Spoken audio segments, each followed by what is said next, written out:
Saludos, soy Luis Bravo y en esta oportunidad estaremos hablando sobre la interacción que existe entre la agorafobia y el síndrome del colon irritable. Veamos qué se sabe acerca de la influencia de la agorafobia con el colon irritable y viceversa, ¿no? La agorafobia es un trastorno psicológico que es capaz de producir mucho malestar durante mucho tiempo, por lo que es importante buscar apoyo profesional en terapia en cuanto aparezcan o surjan los primeros síntomas. Sin embargo, si bien esta psicopatología es dañina ya por sí misma, cuando se combina con enfermedades físicas, la combinación resulta aún más negativa, más intensa, más que la suma de ambas alteraciones por separado.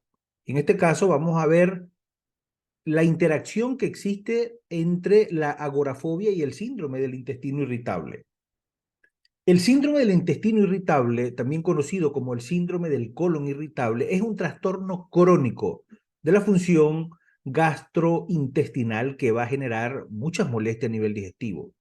Entre los síntomas físicos más comunes de esta problemática médica se encuentran espasmo digestivo, dolor abdominal, diarrea espontánea, estreñimiento, flatulencias, hinchazón, meteorismo y náuseas.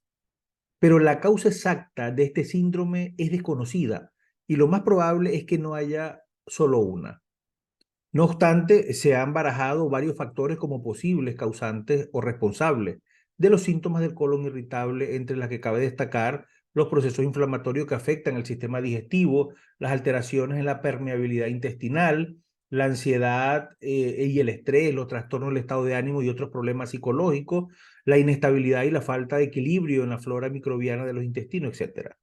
Por otro lado, el grado de intensidad de los síntomas y del malestar que esto produce, además de su duración y su frecuencia de aparición, pueden variar en distintas formas. Sin embargo, en la mayoría de los casos suponen una alteración que es capaz de dañar de manera significativa la calidad de vida de la persona que lo padece, y esto se va a dar justamente cuando el trastorno va a estar presente y que además los pacientes con síndrome del intestino irritable presentan una condición que dificulta mucho su estilo de vida. Los síntomas gastrointestinales de este síndrome no solo son dolorosos, sino que también se viven de una forma especialmente ansiosa y agobiante. Pero, ¿qué es la agorafobia? La agorafobia es una psicopatología que va a formar parte de los trastornos de ansiedad y que queda englobada dentro de la fobia. En concreto, esta alteración hace que las personas desarrollen un temor muy intenso y muy desadaptativo a la idea de quedar en una situación de incapacidad o de vulnerabilidad extrema, en un lugar en el que no se van a contar ya con su ayuda, ni será capaz de acceder a los medios para poderla pedir. En la mayoría de los casos, se basa en el miedo al miedo, porque la persona desarrolla una fuerte ansiedad anticipatoria al prever que va a sufrir un pico de ansiedad muy pronunciado en un lugar en el que eso le puede costar muy caro. Y es por eso que muchas veces la agorafobia se confunde con una especie de miedo a salir de la casa. En realidad, quienes desarrollan este trastorno no le temen al hecho de salir de su hogar, sino más bien a la exposición a lugares en los que se sienten que pueden perder el control totalmente y verse muy dañadas por el hecho de no contar con protección. Así, la agorafobia crea un círculo vicioso. La perspectiva de tener un problema de ansiedad genera ansiedad. Y si además esta anticipación de la ansiedad se une a la anticipación de los síntomas de una enfermedad física que se padece, el problema se va a agravar. Al no encontrarse una causa orgánica clara que explique la aparición de este trastorno, muchos han sido los expertos quienes han tratado de encontrarla en el cerebro del paciente, asociándolo inclusive a un problema psicológico como la ansiedad. Así que la relación entre el síndrome del intestino irritable y los trastornos de ansiedad han sido un tema de amplia investigación. Y en este sentido, el vínculo entre este síndrome y la ansiedad no es del todo conocido, pero es un hecho que existe una relación, pues del 10 al 15% de la población mundial que padece de colon irritable, cerca del 50% presenta sintomatología psicológica, sobre todo en forma de trastornos de ansiedad. Y por otro lado, a pesar de tratarse de una condición digestiva, la gravedad de sus síntomas y la limitación que supone implica múltiples problemas emocionales a los pacientes afectados de esta condición. De modo que en aquellos casos en los que la ansiedad sea uno de los principales desencadenantes del síndrome, se va a generar como un círculo vicioso.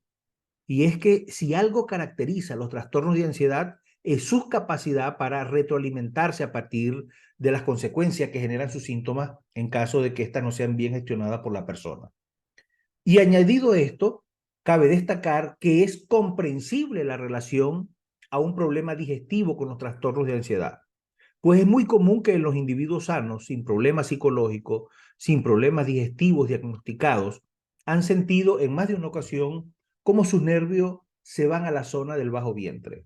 Por ejemplo, cuando estamos nerviosos porque tenemos que dar un discurso, es frecuente sentir síntomas digestivos en forma de sequedad en la boca, retorcijones o incluso ganas de ir al baño a hacer una necesidad fisiológica. Si una persona sana se ve alterada su función digestiva, estando con ansiedad, tiene sentido pensar que en una persona con colon irritable la situación se dará con mayor gravedad. Los síntomas del síndrome del intestino irritable son demasiado físicos como para atribuirlos totalmente a un problema de ansiedad. Tiene que existir también variables de naturaleza biológica detrás, como por ejemplo cierta predisposición genética. Aunque desde luego tener un estado emocional alterado no ayuda. Padecer niveles elevados de ansiedad afecta el tránsito intestinal y a su vez ayuda a la generación de problemas digestivos como diarrea, estreñimientos crónicos que no ayudan a estar calmado. No se puede afirmar que la ansiedad provoque de manera directa y unidireccional el síndrome del colon irritable. Algo comprensible teniendo en cuenta que muchas enfermedades no tienen una sola causa, pero sí esta condición médica hace que estemos ansiosos. Esta fue la conclusión a la que llegó un estudio realizado en el año 2016 por el grupo de Kolosky, Jones y Taylor, que se realizó en un seguimiento a 1.900 australianos monitoreando a los individuos con síntomas propios del colon irritable y que al comienzo del estudio no reportaban padecer problemas psicológicos. Estos mismos individuos mostraron altos niveles de ansiedad y depresión un año más tarde de recibir su diagnóstico. Añadido a esto, de todas aquellas personas que presentaban un trastorno gastrointestinal y al final del estudio, 2/3 manifestaron los síntomas intestinales antes que los psicológicos. Y este hallazgo sugiere que es más común que sea el síndrome del intestino irritable el que provoque problemas psicológicos que todo lo contrario, ya sea en forma de ansiedad, ya sea en forma de estrés o de depresión. Y por otro lado, se ha demostrado que la microbiota intestinal tiene una influencia sobre el eje intestino-cerebro, es decir, el conjunto de órganos y de redes de neuronas que conectan nuestro cerebro con la mayor parte del sistema digestivo tienen una interrelación muy directa. Y esto se ha visto con estudios que se han hecho en laboratorios con ratones, con animales, en que los científicos han descubierto enfermedades ligadas al estrés, tanto estrés agudo como estrés crónico, que pueden inclusive alterar el entorno intestinal y esto va a modificar la composición de la microbiota intestinal.